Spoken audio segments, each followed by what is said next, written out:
അമേരിക്കയും റഷ്യയും ഇരുചേരികളിലായി നിലയുറപ്പിച്ചു കഴിഞ്ഞു. യുദ്ധസമാന സാഹചര്യത്തിലേക്ക് മാറിയിരിക്കുകയാണ് യൂറോപ്പ്.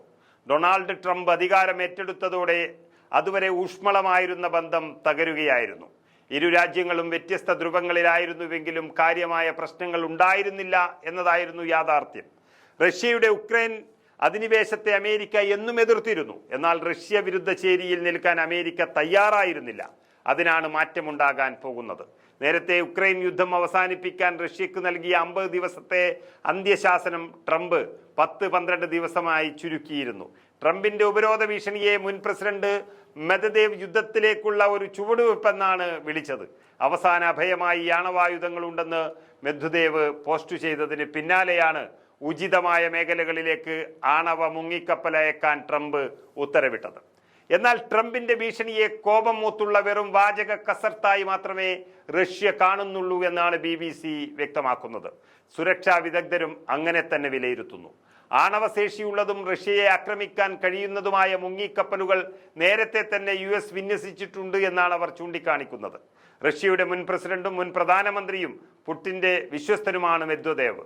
2020 മുതൽ റഷ്യയുടെ സെക്യൂരിറ്റി കൗൺസിൽ ഡെപ്യൂട്ടി ചെയർമാനായി പ്രവർത്തിക്കുകയാണ് ഈ നേതാവ്. ഇരു രാജ്യങ്ങളും കടൽ മാർഗം ഏറ്റുമുട്ടുകയാണെങ്കിൽ ആരായിരിക്കും വിജയിക്കുക എന്ന ചർച്ചയും ഒരു വശത്ത് കൊടുമ്പിരി കൊണ്ട് നടക്കുന്നുണ്ട്. ഒരു രാജ്യവും അവരുടെ പ്രതിരോധ നിരയെക്കുറിച്ചോ അന്തർവാഹിനി വിന്യാസങ്ങളെക്കുറിച്ചോ ഉള്ള വിവരങ്ങൾ പുറത്തുവിടില്ല. എങ്കിലും പ്രഖ്യാപിച്ച വിവരങ്ങളുടെയും ലഭ്യമായ കണക്കുകളുടെയും രാജ്യങ്ങൾ നടത്തിയ പ്രതിരോധ കരാറുകളുടെയും മറ്റും അടിസ്ഥാനത്തിൽ നടത്തിയ വിലയിരുത്തലുകൾ സൂചിപ്പിക്കുന്നത് ആണവ അന്തർവാഹിനി ശക്തിയിൽ അമേരിക്കയ്ക്ക് നേരിയ മുൻതൂക്കമുണ്ട് എന്നാണ്.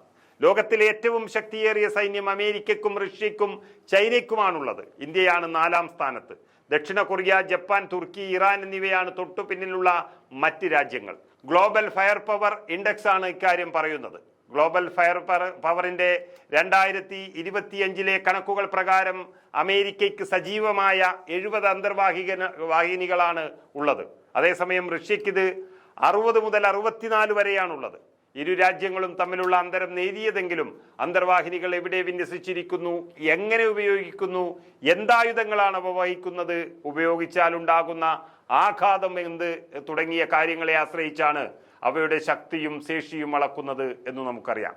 അമേരിക്കയും റഷ്യയും തങ്ങളുടെ ആണവ പ്രതിരോധം നിലനിർത്താൻ പ്രധാനമായും ആശ്രയിക്കുന്നത് ബാലിസ്റ്റിക് മിസൈൽ അന്തർവാഹിനികളെയാണ്. ഈ അന്തർവാഹിനികളെ ബൂമറുകൾ എന്ന് വിളിക്കാറുമുണ്ട്. അവ നിർമ്മിച്ചിരിക്കുന്നത് ഉടനടിയുള്ള ഏറ്റുമുട്ടലിന് വേണ്ടിയല്ല, മറിച്ച് ഒരാണവ യുദ്ധമുണ്ടായാൽ തിരിച്ചടിക്കാൻ ആവശ്യമായ എത്ര കാലം മറിഞ്ഞിരിക്കാനും ആവശ്യമുണ്ടെങ്കിൽ മാത്രം രംഗത്തിറങ്ങാനുമാണ്. ആഴക്കടലിലെ ശക്തിയിൽ അമേരിക്കയ്ക്കുള്ള മുൻതൂക്കം എണ്ണത്തിൽ മാത്രമല്ല, വിന്യസിച്ചിരിക്കുന്ന മേഖല, ആക്രമണങ്ങളെ അതിജീവിക്കാനുള്ള ശേഷി, ആധുനിക സംവിധാനങ്ങൾ എന്നിവയുടെ അടിസ്ഥാനത്തിലാണ്. US അന്തർവാഹിനികൾ ദീർഘദൂര ദൗത്യങ്ങൾക്കും ആഗോള പ്രവർത്തനങ്ങൾക്കുമായി നിർമ്മിച്ചവയാണ്. പെട്ടെന്ന് യുദ്ധമുണ്ടായാൽ ഇതിനെ മറികടക്കുക എന്നത് റഷ്യക്ക് എളുപ്പമല്ല എന്ന് മാത്രം ചൂണ്ടിക്കാട്ടാം.